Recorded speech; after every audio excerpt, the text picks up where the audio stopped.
Good morning and welcome to our UBC Learning Circle, Unlearning, Undoing Systemic White Supremacy and Indigenous-specific Racism with the BC Office of the Provincial Health Officer with Dr.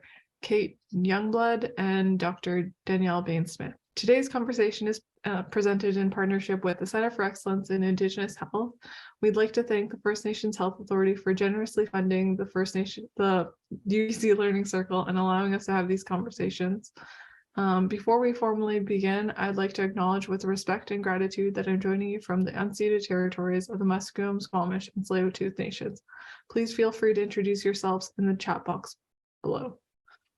Today's Learning Circle will be exploring the Unlearning and Undoing Systemic White Supremacy and Indigenous-specific Racism within the BC Office of the Provincial Health Officer with Dr. Kate Jongbloed and Dr. Danièle Behn Smith. I'll ask our guests to introduce themselves in just a few moments. For those of you who don't know me, my name is Sarain Squawkin. I'm the Learning Circle Manager. I'm Syilx Okanagan on my mother's side and Hickory Apache on my father's side. I'll be your moderator for today's discussion. Joining us working behind the scenes is Cynthia, our production coordinator, and our two work learning students, Kira and Nicole. They'll be in the background interacting with everyone in the chat. Finally, before we get into today's discussion, I'll provide a gentle heads up that the topics covered may be sensitive or emotionally triggering. Please make sure that you feel that you are looking after yourself, and if at any point you feel that you need to talk to a friend, elder, counselor, family member, don't hesitate to do so. We have some prompts in the chat for you if you need additional support. Now I'll turn it over to our guests to introduce themselves. Tanche Kiowau, Danièle Behn Smith Dishnakashin, Sezitla Danièle Behn Smith, and Michif Nia P. Echodene Ate, Winnipeg P. Fort Nelson First Nation Ostjania, Lekwungen Territories Niwikiniqua, Anush, Husainich Territories Diane. Maparanti Kayas Ostia La Rivière Rouge P. Fort Nelson First Nation, Bain, P. Masson, P. Aden, P. Dumaine, P. Faneuf, P. Lamirande, Minon de Famille. Good morning. Hello, everybody. It's so wonderful to be with you all on this day. It was very exciting to see so many friendly and familiar names in the chat. And thank you for the shout out to my shirt, which is Native Love Notes. I wore it specially today because who doesn't love a granny hanky? My name's Danièle Behn Smith, and it's a real honor and a privilege to be able to introduce myself with my ancestral languages of Michif and Slavey. I told you that I'm Métis and I'm Echodene. My family ties are in the Red River Valley in Winnipeg, as well as Fort Nelson First Nation. I live on Lekwungen territories, but this morning I'm calling in from the territories of the Husainich nations, specifically Tsleil First Nation, and I'm very, very grateful to be here. I'm a cisgendered hetero lady who uses she and her pronouns, and that creates heteronormative blind spots. So I like to include that as an invitation to any two-spirit relatives in the room today in the circle to in an invitation to hold me accountable as those heteronormative ways of being show up, and I don't see them because they're blind spots. So I invite you to hold me accountable and let me know how and when they show up. I get to work as BC's Deputy Provincial Health Officer for Indigenous Health. I'm very grateful to do that, and I'm so excited to be here to share a little bit of what we've been up to over the last year and a half.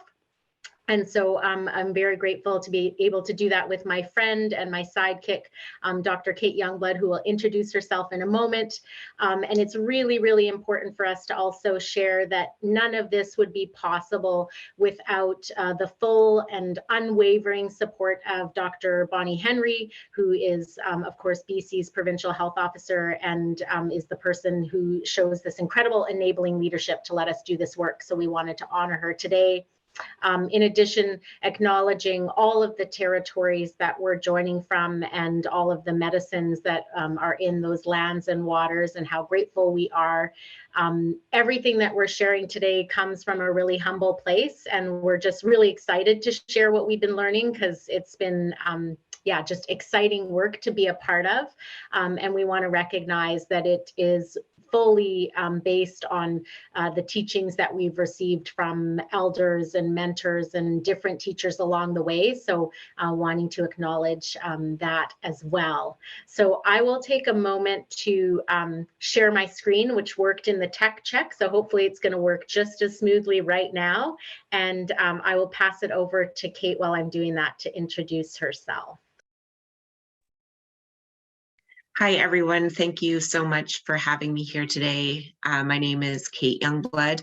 I am a white occupier on the territory of the Hunkaminam and the Squamish Snitcham-speaking peoples of Musqueam, Tsleil-Waututh, and Squamish nations. I'm right by the river today, so really grateful for the rain and that good water. I am a postdoc fellow in the Office of the Provincial Health Officer. I am an epidemiologist and mixed methods researcher by training, and I am so glad to work side by side with Danièle and all of our awesome colleagues in the OPHO, including Dr. Henry, and very glad to be here with you today. We've gotten into a discipline of not just acknowledging territory, but also acknowledging rights in our opening. And Danièle, if you could go to the next slide, that'd be great.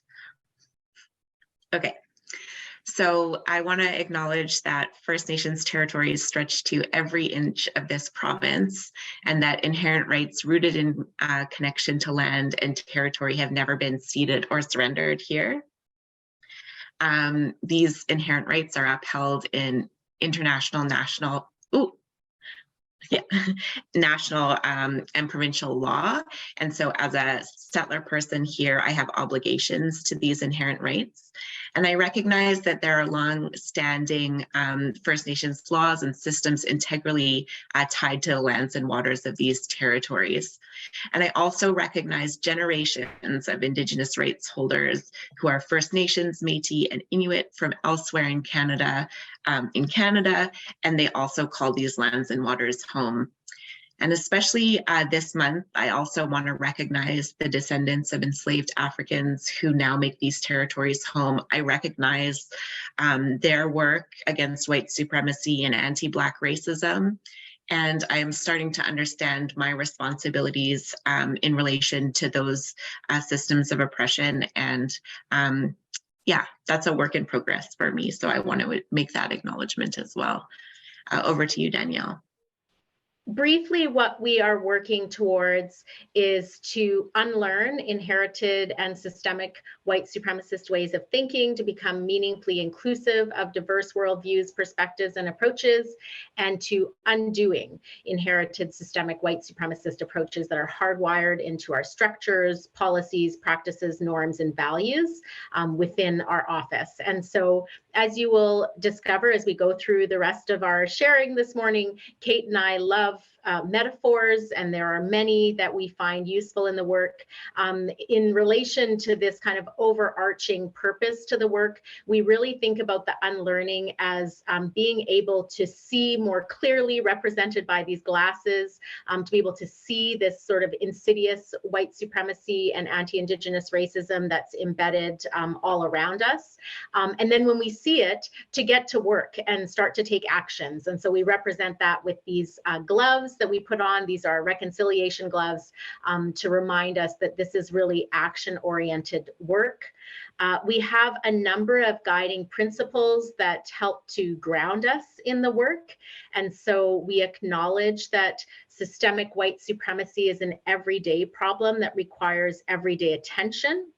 And we are very grateful to Joe Gallagher for sharing that teaching with us. Truth comes before reconciliation, so we try and be really disciplined about truth telling. We endeavor to privilege the voices of BIPOC peoples and in all that we are doing. And the next principle of love and care has been so important in the work, especially because we started this work in our office about a year and a half ago. So it was still really in the midst of a very difficult time in relation to the pandemic. Certainly we were very tired, our team members were really tired, and we realized that we were inviting people and asking people to do this very hard heart work. And so it's necessary to wrap ourselves and one another in love and care. And so that's really important to us. And we represent that with this quilt that you see on the screen right now, which was a quilt that was made by Kate's late mom, Jen Gate, for her. And so we use that as a symbol to remind us that we wrap ourselves and wrap one another in love and care. We endeavor to be very humble in this work. So we certainly aren't here today thinking of ourselves as experts in this area. We are infants and babies, and we have so much to learn. And that's why we have open hearts and open minds. We have a willingness to own and attempt to fix harms that are identified. Sometimes the harms we identify are way above our pay grade. And so we do our best to shine a light. And then when we see things that need to be corrected, we do our best to do that. We err on the side of Indigenous rights, and this has been a really helpful principle. What we've discovered in paying closer attention to the dynamics of white supremacy and anti-Indigenous racism is that they can be quite gaslighty, is a word that has come into our lexicon. So we find that there are situations where our harm alarms go off, and it's not, directly on the surface clear to us if in fact this is white supremacy or racism. And so what we have begun to do is to reflect on whatever it is that we're looking at. Is it a policy? Is it an email? Is it a conversation that happened in a meeting? And we choose our next step and our path or course to take based on erring on the side of Indigenous rights, and that's been super helpful to us. We really want to share the lessons that we're learning and learn from others. So that's why we're so grateful to have the invitation to come today. And we are committed to doing our homework, which for us means really connecting with and understanding foundational commitments that we've been given and that we hold in relation to Indigenous rights holders, and making sure that we know what Indigenous peoples have already told us to do, and that we're doing it. And we'll tell you a little bit more about that in a little bit. Another way that we anchor ourselves in our guiding principles is by looking and remembering this image, this piece of art that was created by Lisa Boyven, a Dene bioethicist. So this piece of art is called Sharing Bioethics, and it was published in the Canadian Medical Association Journal in September of 2018. And so it really embodies so many of the principles that were listed on the previous slide, including, helping us see that the work before us is coming together in a good way with, differing worldviews and differing epistemologies, and activating that ethical space of engagement together, and doing that with respect and love and care and humility. And what I really love about this image is that it reminds us, if we're coming to the work from a place on behalf of a settler organization, as I do in my role, or if we're coming from a biomedical model, that it's really important that we are vigilant about de-emphasizing our particular mainstream worldviews because they are so dominant and oppressive. So we need to kind of keep them in check. But another thing that we've learned actually just recently is we submitted an article for publication in a healthcare leadership journal, and we received feedback from the reviewers.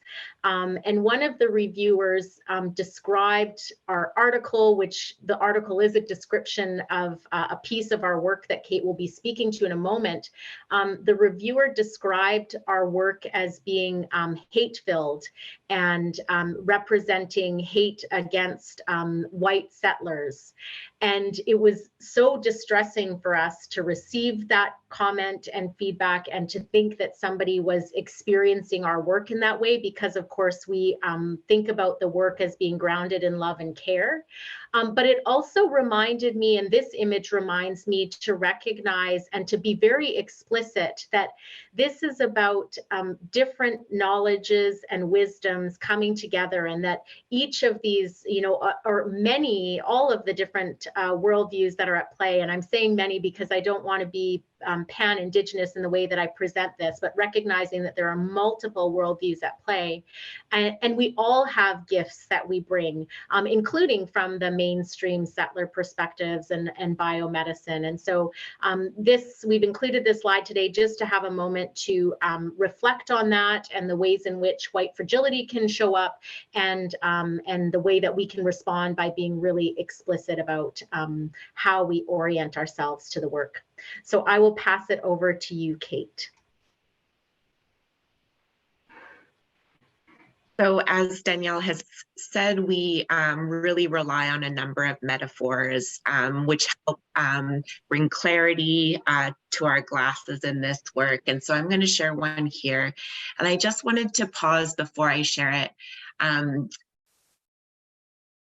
I'm going to talk about a net in this metaphor, and the net is not a positive thing in this context, but I recognize that nets, and we'll talk about copper pots, all have different meanings across Turtle Island. And so this is not to say that there are not other ways in which nets can be helpful and useful. And so I just want to say that at the outset with our metaphors. We're ascribing meaning to things that also have deeply held meaning within First Nations, Inuit, and Métis cultures, and we're not trying to disrupt or co-opt that. So this is a piece of artwork that was in Vancouver during the TED conference in 2014. And I lived just around the corner, and I went to visit it often. It's this huge net sculpture made by American artist Janet Echelman. It was 3,500 pounds, I read later, and made up of 860,000 knots. And you can see it stretched over what we call the Burrard Inlet, over a Canada Place attached to the buildings nearby. And so in this metaphor, we imagine these main lines that you see connected to the buildings as being those really foundational structures of settler colonialism in Canada. The reserve system, the Indian Act, the residential school system, those really big structures that have shaped and formed colonialism in Canada so intensely. But in this metaphor, we also recognize that the hundreds of thousands of knots that make up this net in finer detail are the policies and practices and processes that shape settler colonialism in much finer detail. And so in this metaphor, First Nations, Inuit, and Métis people are caught in this net, strung high above their traditional territories, which are foundations of laws and culture and governance and health and well-being. And so we know that settler laws, imposition of settler laws has created a segregated system, or a race-based system, or apartheid here in Canada. The Indian Act does not apply to me as a settler. And so settler Canadians are not trapped in this net. And from our vantage point on the seawall, or in the corporate buildings and hotels around Canada Place, the vantage point, or the way we would look at this net, is different. And the nature of the net and the time of day makes the net look different depending on where you're looking at it from. So when I would go during the day, I almost couldn't see the net in the sky. Like the clouds are coming through it. It's very ephemeral and hard to see. And then at night, there was a projection and it was lit up so vividly that you just couldn't take your eyes away from this artwork. And for me, that was like I thought it through and I thought, oh, this is like settler colonialism as well, because I can walk by most days and not even notice it. But then some days it's so vivid, like when the news breaks about nations who have done the work of bringing the stories of their mass graves on their traditional territories forward, or for example, Orange Shirt Day, when everybody is wearing their vivid t-shirts.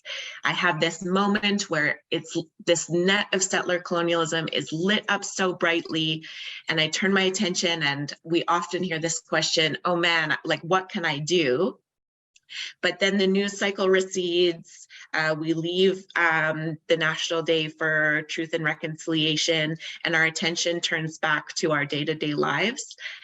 And so that's sort of a really important piece to think about, that as settlers, we have this really strong responsibility to keep our eyes on the net and not let that sort of move away from our eyes and our viewpoint on days where it's not lit up so vividly. So this is also a really important part of the story as well. It's installation. And so you can see that there are regular everyday people here in their vests installing this net. The artist herself is not here, Janet Echelman, or in the metaphor, Sir John A. Macdonald and Duncan Campbell Scott, and that crew of people who have been so instrumental in the structures of settler colonialism. And so I think it's really, really important to think about that as people just doing their everyday jobs that install and maintain this net over time. In this frame, you can also see two flags, the Canadian flag and the Union Jack, representing this ongoing occupation of Coast Salish territory here.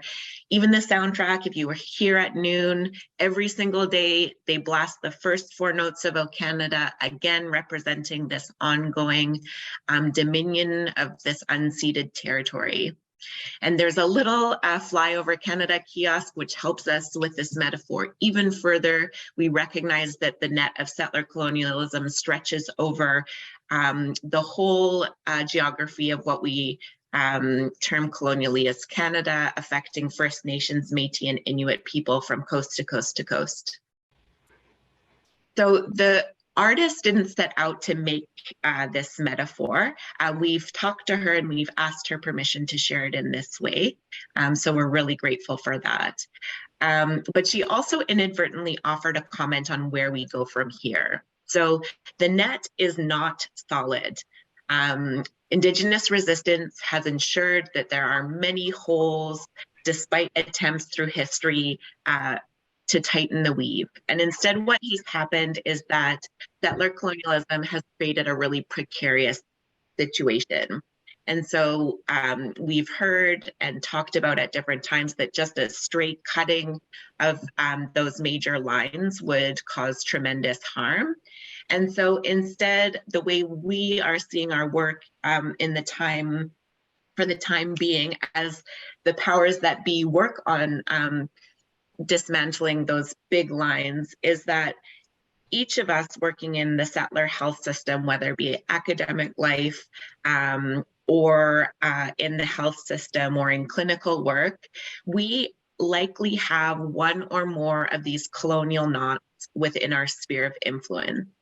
And so our task is to be able to identify the knots, the colonial knots within our sphere of influence, and begin to untie them with guidance from First Nations, Métis, and Inuit people.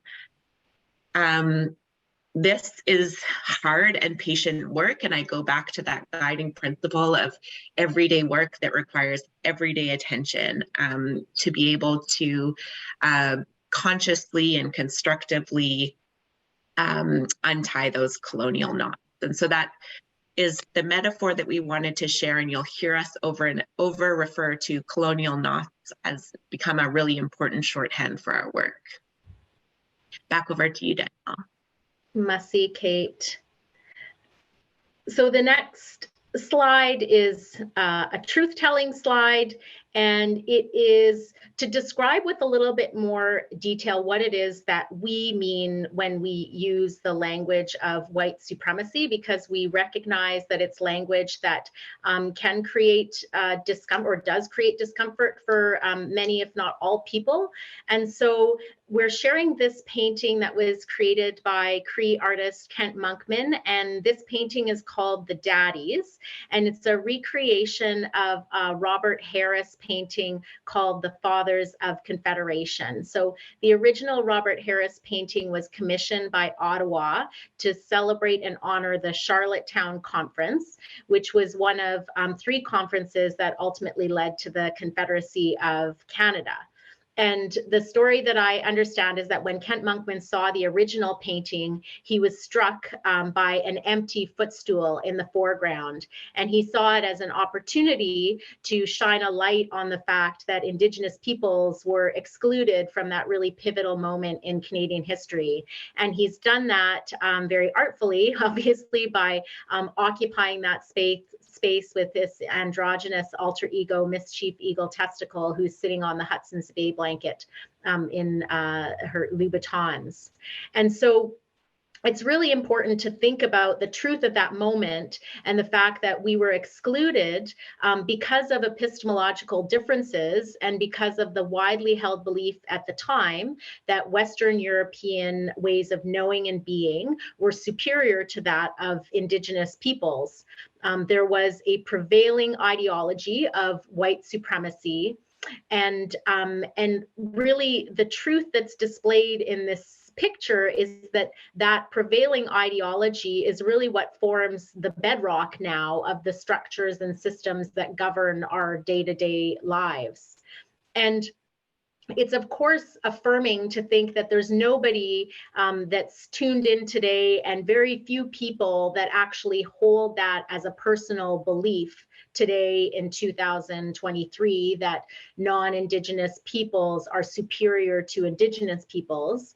But when we look at our socially constructed lives and experiences, this belief has become and is so deeply embedded that it continues to manifest as these gross disparities in everything that we count, every indicator we look at, including the indicator of leadership. So Kate very diligently went through and sent herself this series of text messages using these emojis to represent the whiteness of leadership in Canada, in BC, and in our Ministry of Health. And so if we're thinking about this from a truth perspective, you know, these text messages can represent really one of 2 truths. One being that non-Indigenous peoples are superior to Indigenous peoples and people of color and are more capable of holding these positions. But of course, we've just agreed that that's not something that we hold as personal beliefs in this present day. And so the second truth that can help us understand this is that these deeply embedded ideologies of white supremacy and racism that were the foundation of this country called Canada continue to confer unearned advantage on a narrow segment of the population and confer unearned disadvantage on Indigenous, Black, and people of color. And so being subjected to Canadian colonial practices and policies is bad for Indigenous people's health and education. What I've presented here on the screen today are two graphs taken from the Population Health and Wellness Agenda. One is on life expectancy of Status First Nations and other residents in BC, and the other is on percentage of students who complete high school within 8 years, disaggregated between Indigenous and non-Indigenous students. And so pretty much on any downstream outcome or social determinant health of outcome you choose, Indigenous peoples fare worse. And it's really important when we look at this graph, I think, to think about a couple of things. One is that while we all agree that this is not okay, that we're striving for, at the very least, equity, Ibram X. Kendi reminds us that while we may think that this is unjust, we also at the same time see it as normal. We've normalized this. And so that when I read that, or perhaps I heard him say it on a podcast, it really struck me because when we prepare reports like these, this one we did in collaboration with the First Nations Health Authority, and I saw Lindsay Beck on the line. So Lindsay, a shout out because she was instrumental in this project as well. We generate hundreds of charts that we look at, and every so often the data gets put in incorrectly. And so we get a chart where these lines are inverted. And immediately in our guts, everybody around the table says, oh, wait, no, this can't be right. There must be an error because this graph seems to represent that Indigenous peoples are actually doing better than non-Indigenous peoples. And we know somewhere in our guts that that's not right. So I just wanted to pause and share that because that was a really profound teaching for me. And then the other thing that I think is really important that we stop and consider when we look at these graphs is to think about the way that we typically and conventionally report findings.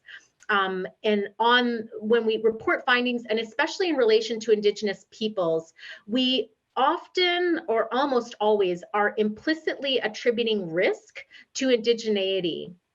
So we say things based on these types of data that Indigenous students are less likely to complete high school than non-Indigenous students, or First Nations people have a shorter life expectancy than other residents.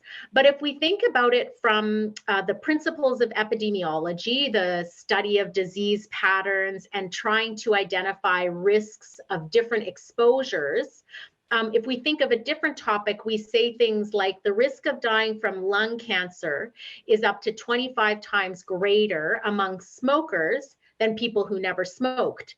And it's really clear in that statement that the exposure that's deemed a risk is smoking. But when we state outcomes of Indigenous peoples, in that same way, we start to conflate Indigenous identity, indigeneity with risk. And it's the opposite. Our Indigenous identities, who we are and where we come from, that gives us strength and resilience. Those are protective factors. The exposure that confers risk on us is the socially constructed reality and experience of being subjected to Canadian colonial practices and policies.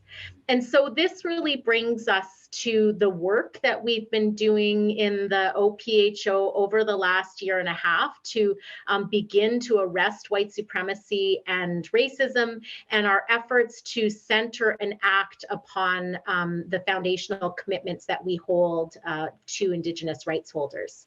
So I will pass it back to you, Kate. Thank you, Danielle. And so when we think about where do we go forward from these truths in our work, and I shared in the beginning that I understand that I have obligations and responsibilities in relation to Indigenous inherent rights. And I also talked about colonial knots and that we have a responsibility as people working in the settler health system to untie the knots within our sphere of influence. And we often find that the immediate thing to do is to go out and ask how we would do that. But we recognize that we have been given very clear instructions about what to do. So we understand also that sometimes this work is framed as benevolence or a moral obligation, but actually it's a legal obligation and an obligation under international and provincial law. So we have these obligations. We're all treaty people. Our constitution talks about these responsibilities. Now in our province, we have UN declaration law, and we have stated commitments by our governments as well. We've also got a very clear framework of this work. The TRC process let us know that the UN Declaration is the framework for reconciliation. And in addition, we've also received nearly 1,000 very specific instructions of how to do this work. And so as I move through these why, what, and how, I'm conscious of the fact that all the work that has been done to provide these obligations, framework, and instructions has been done by First Nations, Inuit, and Métis people, and has been resisted at every step by Canadian governments. So one example is that Canada chose to resist the signing of the UN Declaration on the Rights of Indigenous Peoples. There's a whole history of that that has taken place, of that resistance to Indigenous work. So then I see now that our work as the settler health system is in this orange bucket, and this is where we are trying to do our work in the Office of the Provincial Health Officer. So in that, it's to do the implementation of these obligations, framework, and instructions. So asking, in my sphere of influence, how are we upholding or undermining these commitments? How will we hardwire in accountability and action? And are we holding space for this work? And if not, how will we hold this space moving forward? Thank you, Kate. This slide I'm particularly excited about because this insight that came about through doing this work together has been so profoundly helpful and relieving for me as somebody who's been working in health and working with a vision of being a part of advancing the health and wellness of Indigenous peoples for 20 years. Being able to understand what work and whose work has been revelatory for me. And so basically, just to share kind of the personal take on it, for quite some time, I've had these harm alarms ringing when we talk about Indigenous health and Indigenous health programs, and we're, kind of put off to the side as kind of this other thing that's doing. And I hadn't quite figured out why it was that I was resistant to that language, why it didn't sit particularly well. It's in my job title, and it gives me a little bit of that harm alarm. And so through our many conversations and doing this work, we came to this realization that in this shared effort and on this journey towards truth and reconciliation, there are in fact a couple of different buckets of work, and they are interconnected. And we've represented them here with a cedar basket and a copper pot. So I'm going to talk to you a little bit about the cedar basket pieces of work, and then pass it over to Kate to speak to the copper pot. But essentially, it was this realization that as First Nations, Métis, and Inuit people, and as settlers, we both have important heavy lifting work to do, but it's different type of work, and one cannot do the other. So the basket that you see on the slide was made by Gail Blaney, who's from the Tla'amin Nation, and she has given us permission to share the image of her basket in this way. And we're using it to represent the work of First Nations, Métis, and Inuit people in relation to reconciliation. And essentially it is about cultural continuity and maintaining our indigeneity. And so it's about revitalizing and reclaiming our languages, our stewardship responsibilities to our lands, our cultural ceremonies and practices, all of the things that have been violently taken away from us and attempted to be I've got a friend who uses the term genocided, which I kind of like. And so that is our work in relation to reconciliation. And it's important work, it's hard work. And so it's not to be conflated with the work of settlers and settler systems organizations, which we represent here with the Copper Pot. And I'll pass it over to Kate to talk a little bit more about that. As I'm just going to add to that, Danielle, because I'm learning how to understand that basket work.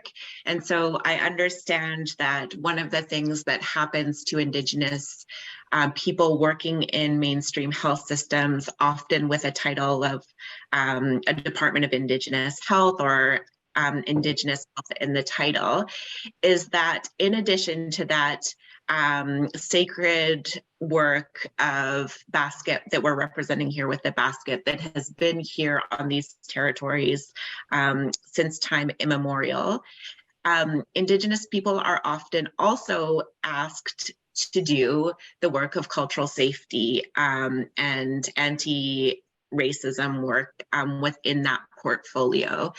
And what happens then is that their energy and resources are taken away from the basket work, and in that way, settlers and settler systems are again centered. And also, as settlers, we are shirking our responsibility to dismantle the systems of harm that we have imposed and created here. And so as we started to talk through this, I started to see my work and my responsibility in relation to cultural safety, cultural humility, anti-white supremacy, and anti-Indigenous specific racism as represented in its own bucket. And I took a picture of this copper pot that my dad brought to Canada recently from Holland. It was made in my grandpa's machine shop.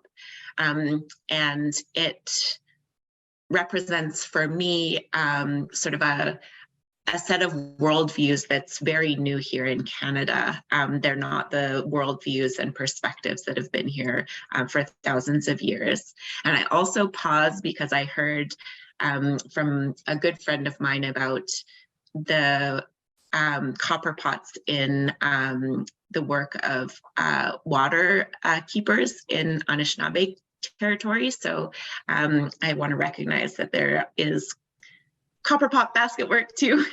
But I do want to say we are representing this idea of settler work in guidance, with guidance from First Nations, Métis, and Inuit people as copper pot work. And that is rightfully ours as settler people.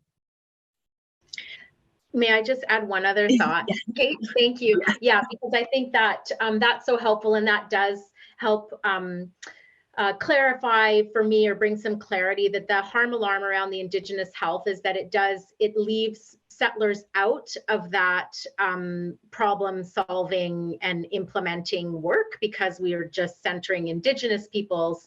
And I think I also want to honor that I saw my friend, my very close friend Leah Walker in the circle today, and she has reminded us as well that that while these are distinct buckets of work, we do absolutely have to do them together, that we are, you know, we're working in this together. So we don't want to kind of give the impression that we're saying that these are things that, you know, that we are, again, kind of separated. We are doing the work together. Okay, I'll take a moment to get back to move to the next slide, Kate. So in terms of how we're thinking through our copper pot work at the OPHO, we've called on the inimitable Dr. Camara Jones. She's the former president of the American Public Health Association. And while she was in that role, she launched a campaign against racism, and she offered us 3 tasks that every health organization should move through. And those tasks are, first, to name racism and white supremacy, ask how they're operating in our sphere of influence, and then organizing and strategizing to act. And this is a framework that we're using to move through over and over again as we undertake this work in the OPHO. And I'm also very glad Jody Wilson-Raybould has just shared her True Reconciliation book, the latest book, and she uses the 3 tasks of learn, understand, and act, which really maps onto these 3 tasks as well. And so what we're thinking is that we're receiving this guidance very clear from public health experts and also from BC First Nations people, that those are 3 tasks that are really valuable to this work. So where are we trying to go in the short term? We are doing a 2-year project. We're at a 1.5 years in.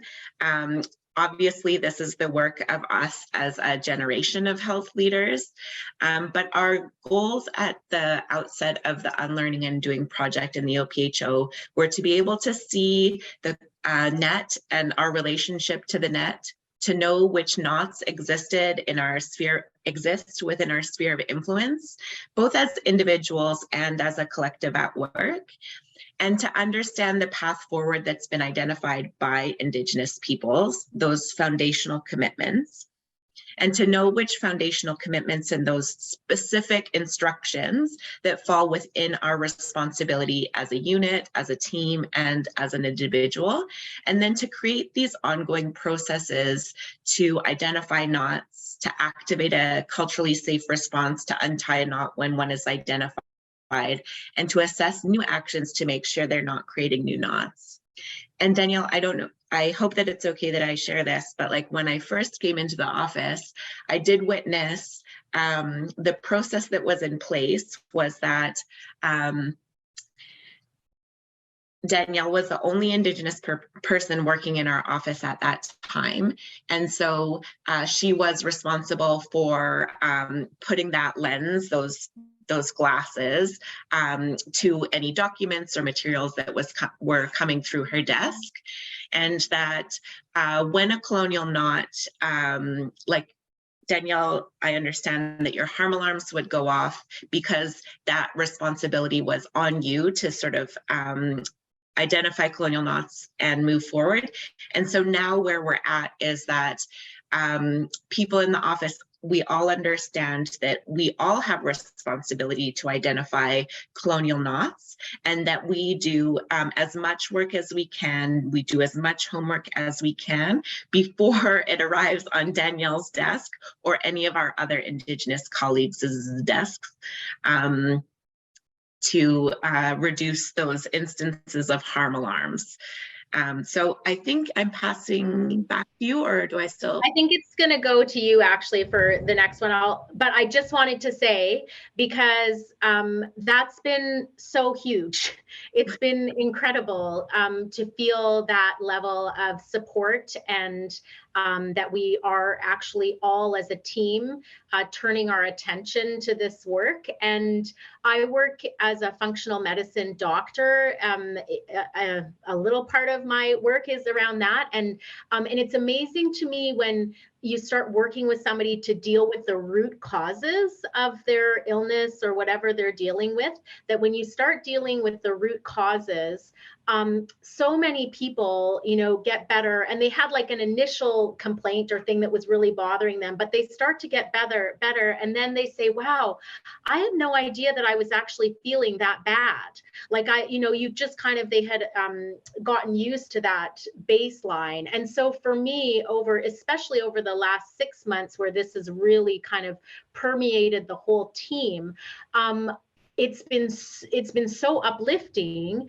And I didn't realize actually that how heavy that load was until, I get to sit in meetings now, or I get to review documents where my teammates have been the ones to see the colonial knot, and they've been the ones to say the hard thing, and they've been the one to, look through the foundational commitments and pull out the different specific direction that relates, whether it's a call to action or from the DRIPA action plan here in BC.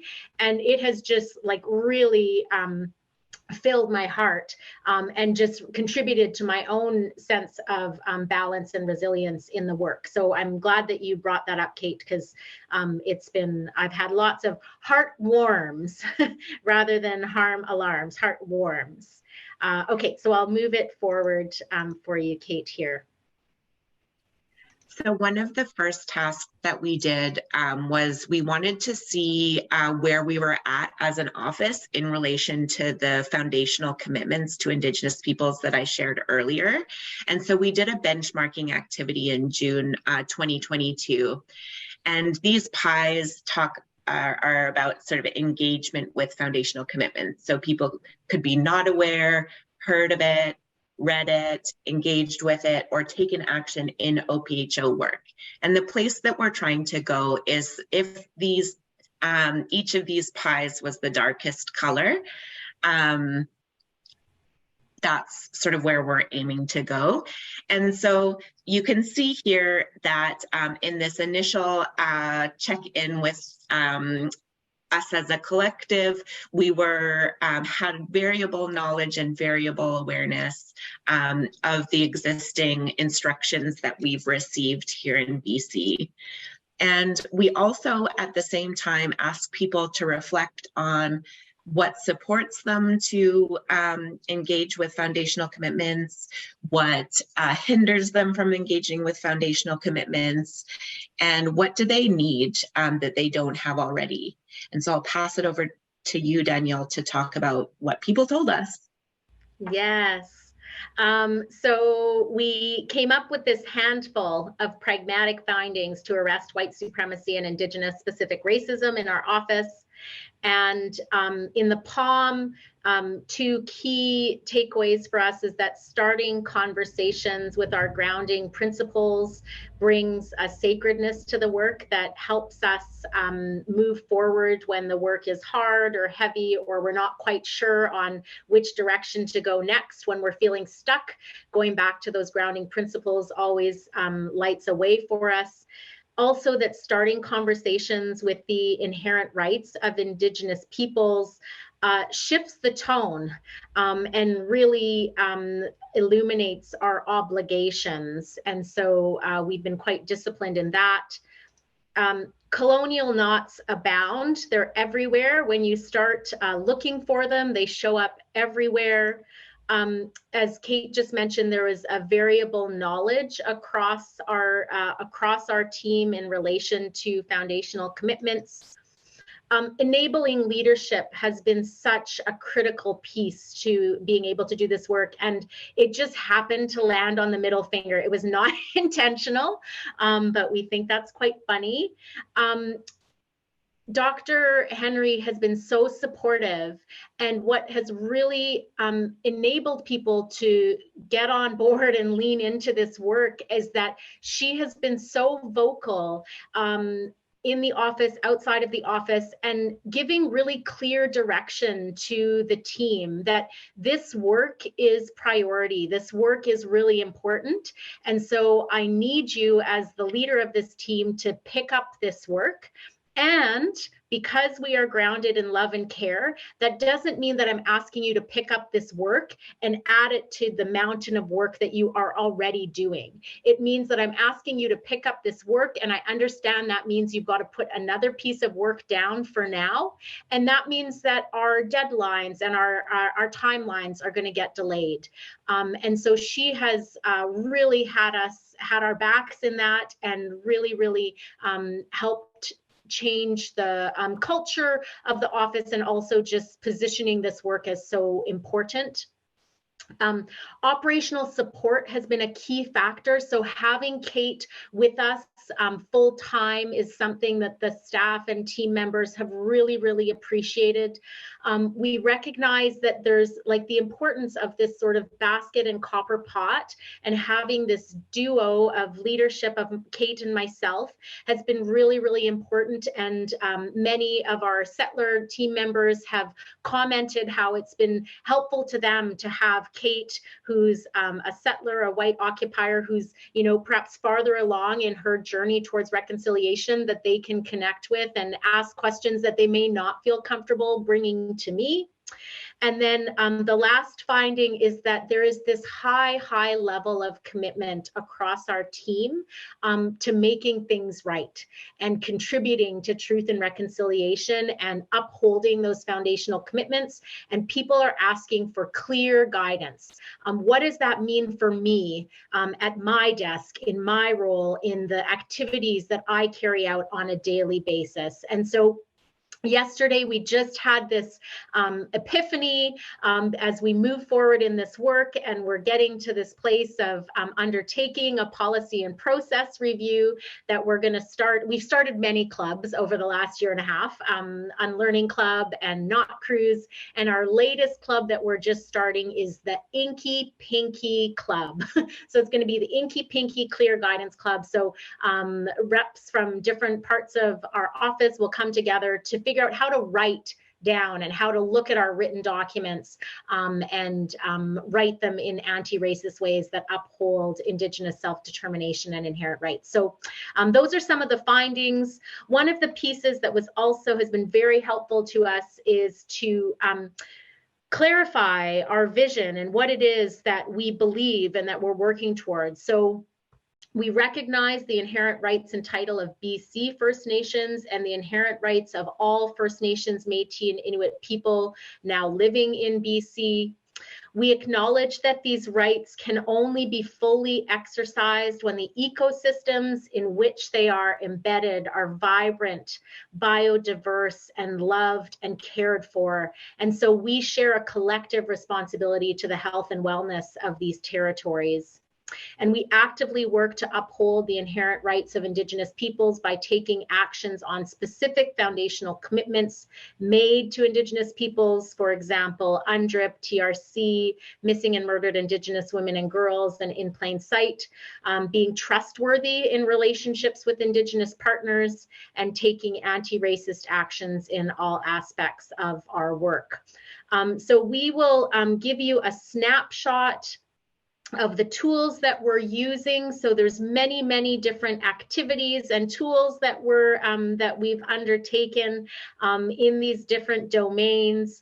And we've got a whole other slide deck that goes into more detail at the tail end of this, but rather than keep talking at you, we just want to give you this to kind of have a snapshot of some of the things that we're doing for folks that might want to ask about that in the Q&A if there's a specific thing that you're interested in. We're really particularly proud, I think, of number 9, Indigenous recruitment and retention, because as Kate mentioned, for many years, I was the only Indigenous team member at the Office of the PHO, and before me, that was Dr. Adams. So for several decades, this office has been exceptionally effective at keeping Indigenous peoples out, just by, conducting or doing things in that status quo sort of way. So we've been quite assertive and aggressive in terms of disrupting or dismantling the status quo there. But so you've seen this, and I just want to quickly come back to our guiding principles and draw out love and care and doing our homework as we think of a couple of calls to action as we close today. So what is one act of love and care that you can take for yourself later today? Whatever that might be for you, we invite you to just take a moment and think about that, recognizing that this has been, again, hard work that we're all doing together.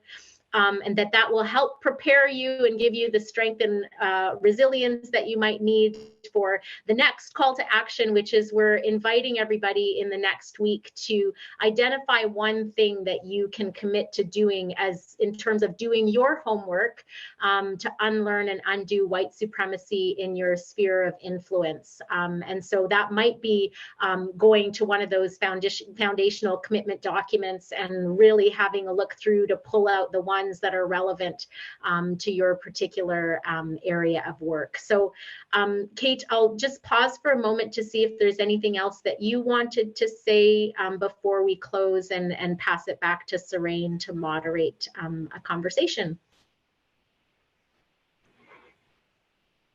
Thank you, Danielle. I have no further comments, Your Honor. Perfect. So with Seraine's permission, I will stop sharing and then I will reshare again if people have like more specific questions about the tools, and we can use that as a backup. Thank you so much, I don't know if I actually can share again. Might be beyond my technological ability, but. That sounds good. We have quite a few questions here. I'll start with the first one. First one is, how is racism, colonialism, imperialism, and capitalism are interrelated? How can we dismantle these systems of oppression effectively? Do you want me to go first, Kate? Yes. One colonial knot at a time is sort of the way that we've been working towards it and approaching it. And I think that's an excellent comment. I agree that all of those systems of oppression are linked and, you know, provide fuel to the fire of the one that's sitting next to it.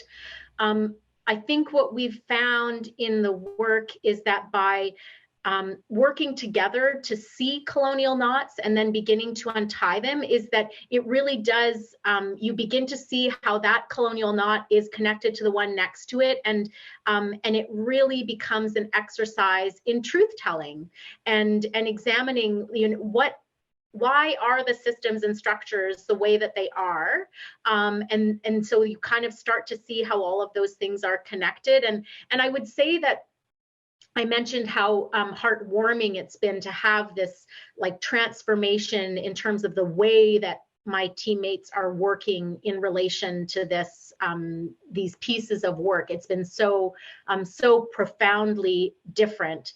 And I would also say that it's been, I think one of the reasons that people have engaged in this way is because by doing it one colonial knot at a time, you feel empowered. You all of a sudden feel like you do have agency and you are implicated, and you can start to see how you are, you know, enabling these different systems of oppression, even when you think that you're not, or you can't imagine that you are. I did see one question or comment in the chat about, you know, being somebody who's come from away, being a newcomer, an immigrant, and feeling like you're not sure how to relate to this because you're you're not a part of colonialism. And yet we all are, regardless of who we are or where we come from, by virtue of participating in day-to-day Canadian society life and norms and construction. We all participate in this, and it just happens to be, as I mentioned earlier, very gaslighty. We don't see it. So I think that has been one of the really powerful tools and ways that net metaphor has helped us, is by making it feasible to untie one colonial knot at a time, and then you start to see the web and the net more clearly. The other comment that we've heard is that the net metaphor can be very helpful because one, it helps you to feel empowered and see how you can contribute, but it also brings people together. So we're not saying, oh, you're a bad person because you, are somebody who upholds this policy. We're saying, oh, there's like this policy is riddled with colonial knots. Like, let's come together and work on untying them together. So it does seem to, at least in our team, have navigated some of that defensiveness, which is really natural, right? When you're talking about this this topic. Kate, do you have other thoughts to add? Yeah, I think you really captured it when you talked about how we are all affected by, or sort of in this system of colonialism. And one part of our discussion that came up a lot as we were beginning to work, so Danièle lives on Lekwungen territory and I live on Musqueam territory. I have a little piece of paper that says that I own the townhouse that I live in. I pay taxes every year, and none of that money is going to Musqueam. And so even in that simple way of like accepting the fact that that paper means that I own my house, and the fact that I don't pay any of my taxes to the First Nation government connected to this territory, means that I am part of this system. And that's just like one way out of the those hundreds of thousands of colonial knots, the ways that I'm involved. And so that was just sort of like a concrete example of, I think, what you're talking about, Danièle. And so you've talked about how you don't pay Lekwungen taxes. So even as a First Nations and Métis woman, there are ways in which you're conferred some advantage and unearned disadvantage. Like we're in it. Like it's here, it's everywhere, it's in every nook and cranny, regardless of where we come from. I'm a first generation immigrant and I am absolutely part of it.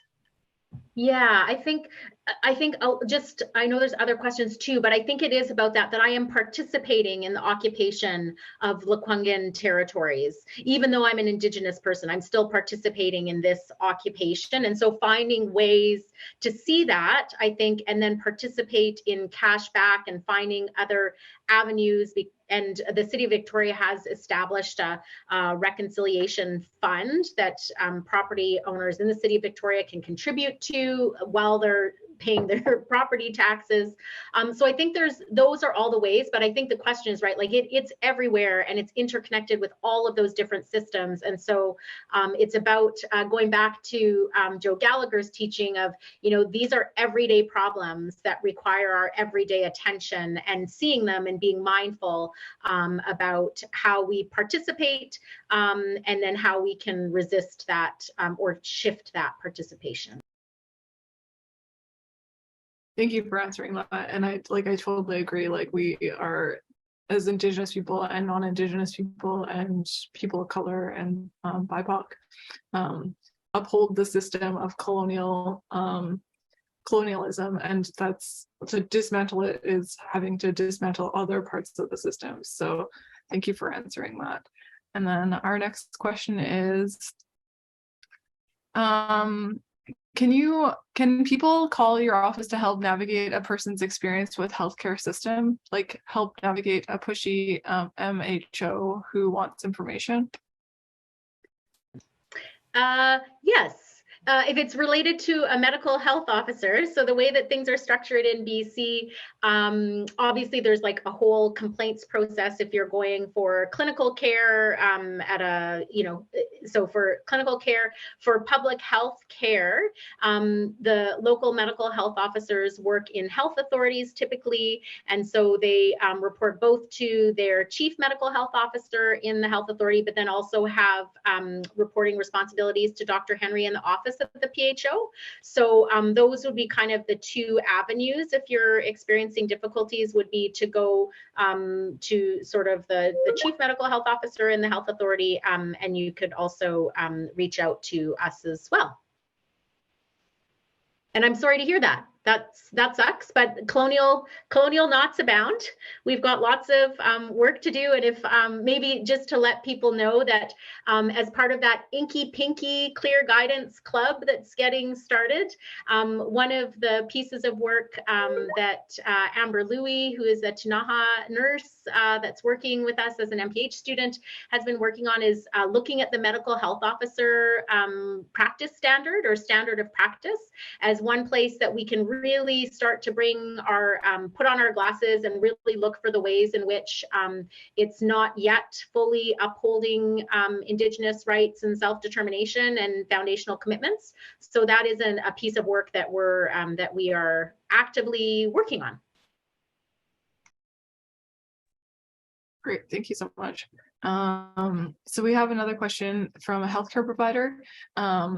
So they're seeking to work with patients to identify consistently impacts of systemic and environmental factors impacting their health. Maybe we should incorporate as part of the social history the identifying factors of acting against and as a productive health.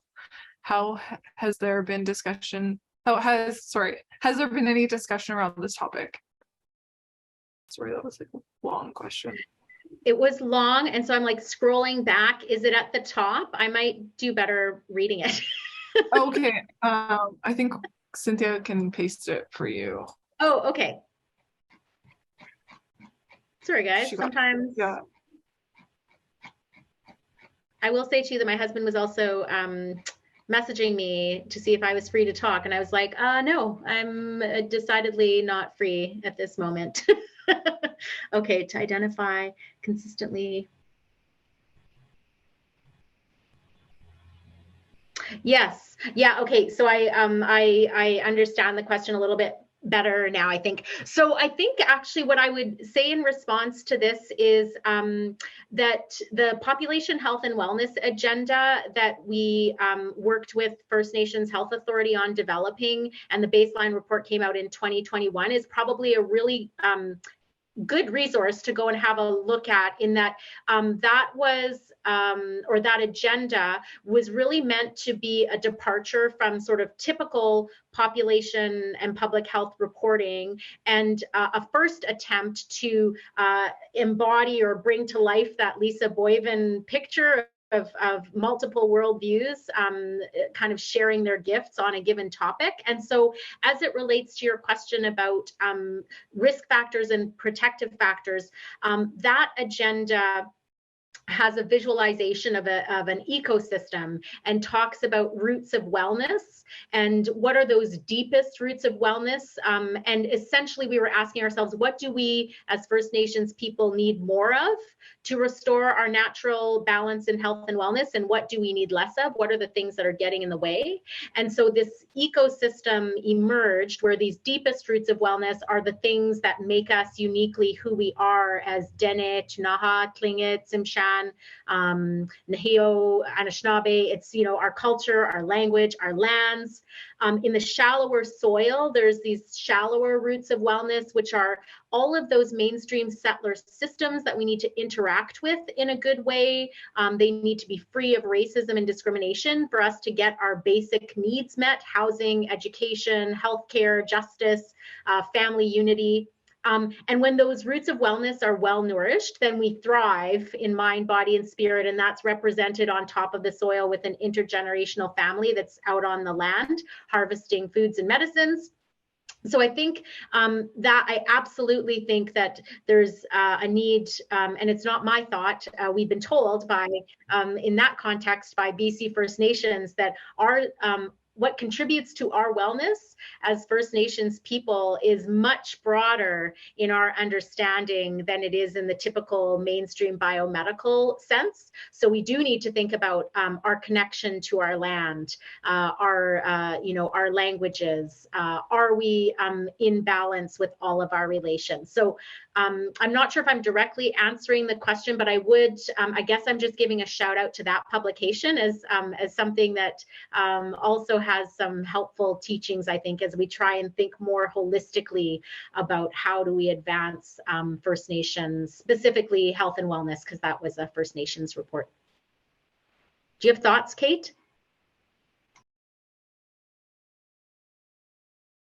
Thank you for that. So our next question is, could the framework for the work be shared so we can apply or explore how to define our own organizational framework? Yes, absolutely. So we can certainly share the slides from today, including that bonus part 2 that we didn't actually speak to the slides, but has a little bit more information there. So we'd be very happy to share that. We are also in the process of developing our own tab on the Office of the PHO website, where we can house a number of these different resources. And we hope that we will be able to continue to work with that particular journal to publish the article that was in relation to that net metaphor of settler colonialism. So yeah, we absolutely want to make anything that we have shared or anything that we've been working on available to people. We just haven't quite landed on the easiest way, but certainly sharing the slide deck is we can do that.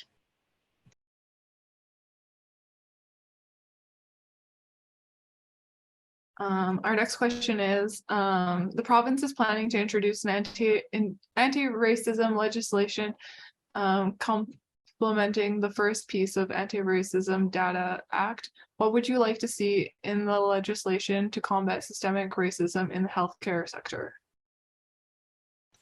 Oh, that's a great question. Do you want to go ahead, Kate? Yeah, I think this is such an important one, and to go to what Danielle was talking about in terms of indigeneity as a risk factor and not a risk factor, but the fact that settler colonialism is the risk factor, Indigenous-specific racism is the risk factor in the health disparities that we see. And so one of the things that we talk about is that it is important for us to collect identity data, and that's sort of within the grandmother's teachings document from the Office of the Human Rights Commissioner. And so that's really important, but we think that there is need for another layer where we can actually begin to measure racism within BC in a more systematic way across different domains, and I'm getting detailed in my brain, so that's why I'm slowing down. But Dr. Camara Jones, she talks about the mechanisms of racism being structures, policies, practices, norms, and values. And so I think about some of the work that has happened with the CEDAR project. Vicki, I know you're here, in terms of measuring racism that young Indigenous people who've used drugs has shown sort of like the dynamics of racism and how it shows up in people's lives and affects their health.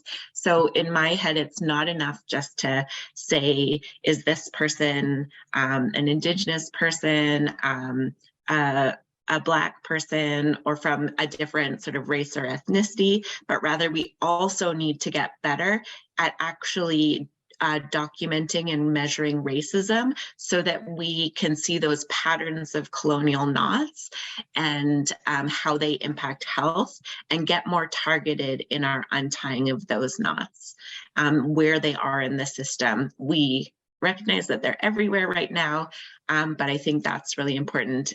And Lori Harding, I also recognize your work in doing this as well. I saw that you're here, so thank you.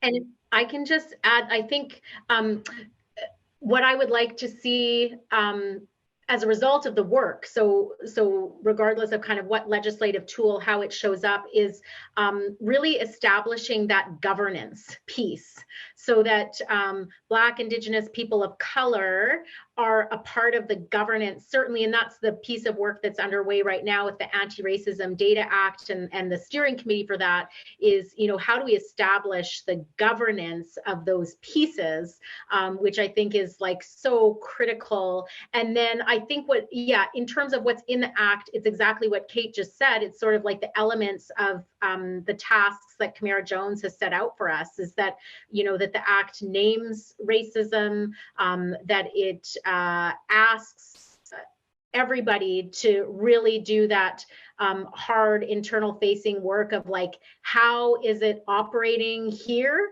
Like telling those truths of like, how is it operating here? And then obviously organizing and strategizing to act are so important.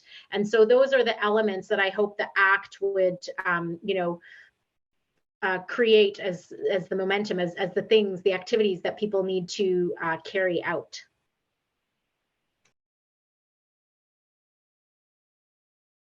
Thank you for that. And our next question is, are you able to share more detail on the recruitment and retention checklist on how this work is creating space for Indigenous peoples to bring their whole authentic selves into the office of the PHO? Yes. So I will qualify it and say, I'm not sure that we are totally at the place where our Indigenous teammates can bring their whole authentic selves to the workplace, like every time. I'm not sure that we're there yet. I will say that when Kate came on board to start this work together, we were at the place where we were exploring two Indigenous exclusive postings. And I said to Kate that my goal was at a minimum that the teammates that joined us would not be harmed by working in our office. So I think that's sort of where we're at. So I just want to qualify and acknowledge that, again, we're humble. We're not saying that we're experts and we're doing this perfectly. This is like a very incremental process. The reconciliation checklist is in the slide deck. So if that gets circulated, you'll see the elements that are in there. The things that really became so apparent to us, at least within the PSA hiring structure, is that most of the Indigenous preference statements, or at least let me speak to our office. So in our office, when In Plain Sight came out in November 2020, one of the ways we responded was by saying, okay, we need to address the fact that we have very few Indigenous teammates. So we put in place a few different things. We were going to include the Indigenous Applicant Advisory Service. We were going to include the Indigenous preference statement and Indigenous core competencies. When Kate came on a year later, and we still hadn't hired any Indigenous peoples, Kate did an audit. So she just counted, like, how many times were we doing the things that we said that we do? And that wasn't great. We hadn't kind of hit consistency across the board. And we weren't enacting the Indigenous preference statement. And so then we wanted to find out, like, why aren't we using this? Why isn't it yielding Indigenous, like hiring of Indigenous teammates? And it turns out that it's very disincentivized in the PSA structure of doing things because, and our hiring managers were being discouraged from enacting it because it could result in an unsuccessful posting, because you might narrow down to a couple of candidates. They may not be successful through the last few stages of the hiring competition, or they may take work elsewhere. And so that was a big risk from a hiring manager perspective. So again, that's where Dr. Henry, our very favorite Dr. Henry, said, I don't care. We're going to take those risks. We're going to enact this preference. And if that means that our hiring gets delayed, that means that our timelines get protracted. And that's okay, because this is so important. So that's a bit of how it it played out is that we, through counting and actually going back and saying, like, how are we doing, we were able to discover that actually many of the things we had in place were very performative. One, we weren't doing them all the time and they were performative, and we needed a few other elements like that enabling leadership to actually transform that into meaningful action. So we now have myself and 3 full-time Indigenous teammates, and we also have 3 Indigenous students that are working with us. So it's made a big difference. I know we're getting down to the end of the hour. Kate, did you have other things that you want to say? I think that asking how is it operating here is like one of the really big tools in that moment. So that counting allowed us to see. And I just also want to recognize then our colleagues in the office, the hiring managers, got their elbows out, because over and over and over they were told, not from within our office, but sort of they were impeded from doing the direction that they were being given to uphold the Indigenous preference statement and that kind of thing. So I just want to recognize the amount of work, the discipline, the stamina that it takes to do these tasks. And that's why we go back to Joe's everyday action requiring everyday attention. So it took 13 months from the moment where there was a decision to do an Indigenous exclusive hire till the moment our colleagues started work, because of the bureaucracy that tried to uphold the status quo and keep that person out. So those little elbows, our colleagues have their elbows out. I see them on this call and I just want to recognize them. Definitely. And like, hiring is definitely one of the things that we can do for reconciliation, is incorporating more Indigenous peoples in leadership positions, which is great to hear that we're having more on the team. And then we just have, our last question here is just wondering, during the beginning and the recognition regarding anti-Black racism as well, and how colonialism here is stolen people on stolen land, how do we best support dismantling these specific yet deeply entwined racisms and colonial violences? And how do we work together and recognize the intersectional experiences, especially of Afro-Indigenous people? We don't know yet, but we are, like, again, open hearts, open minds, and that's a piece, kind of extension of this work that we're really looking forward to learning with others who hold that expertise, which we don't hold. And so I think, as Kate was mentioning earlier, we are embarking on the very earliest steps of measuring racism, including bringing together, hosting a series of 3 conversations with leaders from many different groups and communities to be able to understand that together, because I would say that our work has really been done through the lens of settler colonialism and has really focused on upholding the inherent rights of Indigenous peoples. And we recognize, as you've mentioned in your comment, about these intersectionalities, and that while we experience what we all encounter white supremacy and racism in these interactions with mainstream systems, they do impact us in different ways. And so we do need a very diverse again, governance structure to be able to have those conversations and understand how we do that work together. So yeah, the short answer for me would be we don't know yet, but we have open hearts, open minds, very humble and eager to work with others. So please reach out if that's an area of interest for you. And yeah, because we're just getting started. Great, thank you so much. That was our last question. I just wanted to say thank you to all our guests and to everyone for joining us today. And thank you so much, Dr. Kate Jongbloed and Dr. Danièle Behn Smith, for the amazing discussion. It was great to learn about unlearning and incorporating ways to increase Indigenous health into your guys' presentation. And just before we end the webinar, we'd love to bring your attention to our upcoming webinars. We have the Indigenous Health Leadership program on February 16th, and then Art Makes Tangible the Pain Inside Our Bodies with Sharif Marsden. That's on February 28th. All our webinars are free to sign up for on our website at www.learningcircle.ubc.ca. And thank you everyone for joining us today, and we look forward to seeing everyone at our next Learning Circle. Live lived. Thank you. Awesome. Masicho, Marcy, Kawapa Mitanawao.